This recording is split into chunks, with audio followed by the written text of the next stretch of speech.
বাজারে এলপি গ্যাসের সংকট না কমলেও মূল্য বাড়িয়েছে Bangladesh energy regulatory commission. 12 KG সিলিন্ডারের দাম বাড়িয়ে 1306 টাকা নির্ধারণ করেছে বিইআরসি। তবে সরকার নির্ধারিত দামে বিক্রি না হওয়ার অভিযোগ অনেক দিনের। তার উপর সরবরাহ সংকটকে পুঁজি করে প্রতি সিলিন্ডারে 800 থেকে 1000 টাকা পর্যন্ত বাড়তি নিচ্ছেন বিক্রেতারা। দেশের গৃহস্থলী দৈনন্দিন রান্নার গুরুত্বপূর্ণ উপকরণ এখন এলপিজি সিলিন্ডার গ্যাস।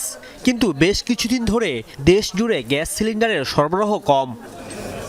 খোদ রাজধানীর কারণ বাজার ঘুরে দেখা মেলেনি সিলিন্ডার গ্যাস। এই সুযোগে বিক্রেতারা ভাগিয়ে নিচ্ছেন বাড়তি দাম। জীবনযাত্রায় বিরাট চাপ সাধারণ ক্রেতার। ডিলার যাদের থেকে আমরা নিতাম ওরাই আমাদের 2000 টাকা চাইতেছে।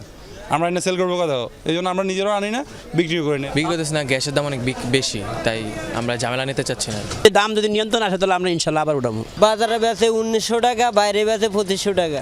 পুরা কারণ বাজারে গ্যাস নেই, অথচ আগে প্রত্যেক দোকানে গ্যাস পাইতাম।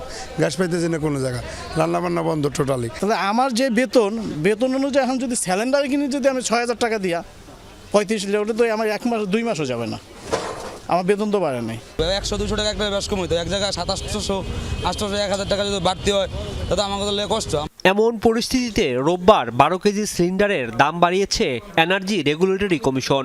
সিলিন্ডার প্রতি মূল্য বেড়েছে 53 টাকা। তবে নির্ধারিত মূল্যে এলপিজি পাওয়ার সংশয় কাটেনি। চলতি মাসে 12 কেজি সিলিন্ডারের মূল্য হবে 1306 টাকা। এখানে প্রতি 12 কেজিতে বেড়েছে 53 টাকা। কোম্পানি বিক্রি করবে 1211 টাকায়, ডিস্ট্রিবিউটর পাইকারি বিক্রি করবে 1261 টাকায়, খুচরা বিক্রেতা বিক্রি করবে 1306 টাকায়। এই মূল্যহার আজ সন্ধ্যা 6টা থেকে কার্যকর হবে। বিইআরসি জানিয়েছে বাজারে অতিরিক্ত দাম তদারকি করবে ভোক্তা অধিকার সংরক্ষণ অধিদপ্তর। অভিযোগ পেলে ব্যবস্থা নেওয়া হবে। সাপ্লাই সাইডে সমস্যা আছে, আমদানি কম হয়েছে, সো মার্কেটে ঘাটতি আছে। ইট ইজ ট্রু যে ভোক্তা অধিকার ইতিমধ্যে অভিযান পরিচালনা করছেন এবং আজকে সকালেও আমি ভোক্তা অধিকার ডিজির সঙ্গে কথা বলেছি বাড়তি অভিযান পরিচালনার জন্য।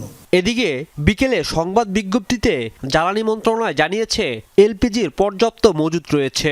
কৃত্রিম সংকটকারীদের বিরুদ্ধে আইনি ব্যবস্থা নেওয়া হবে। রাজীব আহমেদ, যমুনা নিউজ, ঢাকা।